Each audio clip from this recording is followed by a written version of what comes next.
দেশের উত্তরাঞ্চল ছাড়াও দক্ষিণ পশ্চিমাঞ্চলে বয়ে যাচ্ছে মৃদু শৈত্যপ্রবাহ। ঘন কুয়াশা ও হিম বাতাসে নাকাল জনজীবন। সকাল ৯টায় দেশের সর্বনিম্ন তাপমাত্রা ৯.৭ ডিগ্রি সেলসিয়াস রেকর্ড করা হয়েছে চুয়াডাঙ্গায়। জেলাটিতে বেলা বাড়ার সঙ্গে সঙ্গে তাপমাত্রা কিছুটা কমলেও দুপুরের পর থেকে বেড়ে যায় শীতের অনুভূতি। শুক্রবার পঞ্চগড়ে সর্বনিম্ন তাপমাত্রা রেকর্ডের পর সকালে ৯.২ ডিগ্রি সেলসিয়াস তাপমাত্রা রেকর্ড করেছে আবহাওয়া অফিস। তবে এখনও জেলাটিতে কমেনি ঘন কুয়াশার প্রভাব। এদিকে বেনাপোলে কুয়াশার কারণে নষ্ট হচ্ছে বীজতলা। মেহেরপুরেও দ্বিতীয় দিনের মতো বয়ে যাচ্ছে শৈত্যপ্রবাহ। এতে দুর্ভোগে নিম্ন ও শ্রমজীবী মানুষ। শীতের খবর আরও জানবো। চুয়াডাঙ্গা থেকে যুক্ত হচ্ছেন সহকর্মী মানিক আকবর।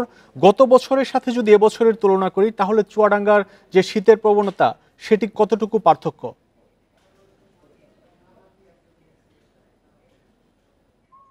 আমরা যদি গত বছরের সাথে তুলনা করি তাহলে আসলে মূলত পার্থক্য তেমন কিছুই নেই। তার কারণ গত বছরও তাপমাত্রা ক্রমান্বয়ে নিচের দিকে নেমে এসেছিল, এবারও একই অবস্থা। এবং চুয়াডাঙ্গা আবহাওয়া অফিসের সাথে কথা বলে আমি যেটা জেনেছি যে গত 2 দিন, আজকে নিয়ে 2 দিন, গতকাল এবং আজ চুয়াডাঙ্গায় মৃদু শৈত্যপ্রবাহ বয়ে যাচ্ছে। শৈত্যপ্রবাহ মৃদু বয়ে গেলেও তাপমাত্রা নিচের দিকে থাকায় বেশ কিছুদিন ধরেই মানুষকে কিন্তু শীতের দুর্ভোগ পোহাতে হচ্ছে।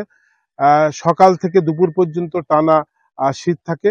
দুপুরের পর দুপুরের দিকে সামান্য কিছুটা কমলেও, শীতের প্রকোপ কমলেও বিকাল থেকে আবার তা বাড়তে থাকে এবং রাতে তীব্র শীত অনুভূত হয়। তো এখানকার মানুষ যেটা বলছেন আবহাওয়া অফিসের যে হিসাব আমরা জানতে পারি, যে তাপমাত্রার পরিসংখ্যান আবহাওয়া অফিস দেয়, সেই তুলনায় তার চেয়ে বেশি শীত অনুভূত হয় বেশি। তো এবারের আবহাওয়াটা এমনই যে আবহাওয়া অফিস থেকে যে তাপমাত্রার কথা বলা হচ্ছে তার চেয়ে অনুভূতি বেশি, যে কারণে মানুষের ভেতরে এই জিনিসটা বদ্ধমূল একটা ধারণা জন্ম নিয়েছে যে শীত আসলে খুব বেশি জেগে বসেছে। এবং মানুষের একটি ভয় আছে, সেটা হলো এই এখন পর্যন্ত যে অবস্থা, তাতে সামনের দিনগুলোতে আরো বেশি তাপমাত্রা নিচে নামবে এবং শীত আরো বেশি জেকে বসবে। আর শীত জেকে বসলেই নিম্ন আয়ের মানুষ, বিশেষ করে ছিন্নমূল দিনমজুর শ্রেণীর মানুষ যারা খুব সকালে কাজে আসেন, তাদেরকে সীমাহীন দুর্ভোগ পোহাতে হয়। রিক্সা চালক, ভ্যান চালকদের সাথে আমি আজকে কথা বলেছিলাম, তো তারা বলছিলেন যে তারা পর্যাপ্ত যাত্রী পাচ্ছেন না, কারণ সকালের দিকে শহরে মানুষের আনাগোনা কম থাকে, আবার সন্ধ্যার দিকেও বিকাল থেকেই মানুষের আনাগোনা কমতে শুরু করে। শীতের কারণেই মূলত মানুষ ঘরে ফিরে যায় এবং মানুষ চেষ্টা করে যে তারা শীতের কষ্টটা যতটুকু সম্ভব এড়িয়ে চলার জন্য।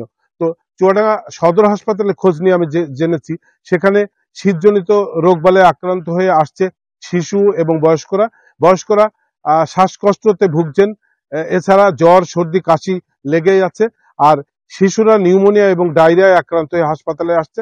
হাসপাতালের ডায়রিয়া ওয়ার্ডে আমি দেখেছি ধারণ ক্ষমতা ৩-৪ গুণ রোগী এখন রয়েছে। শিশু ওয়ার্ডে রোগীর চাপ কিছুটা কমেছে গত 2-3 দিনে, তবে সেটাও ধারণ ক্ষমতার চেয়ে দ্বিগুণ রোগী। তো এই অবস্থায় চিকিৎসকরা বলছেন যে সতর্ক থাকতে হবে সকলকেই, যাতে খুব বেশি শীত না লাগে। এই ছিল শীত পরিস্থিতি। আজ দেশের সর্বনিম্ন তাপমাত্রা চুয়াডাঙ্গাতে, সেই খবর জানাচ্ছিলেন সহকর্মী মানিক আকবর।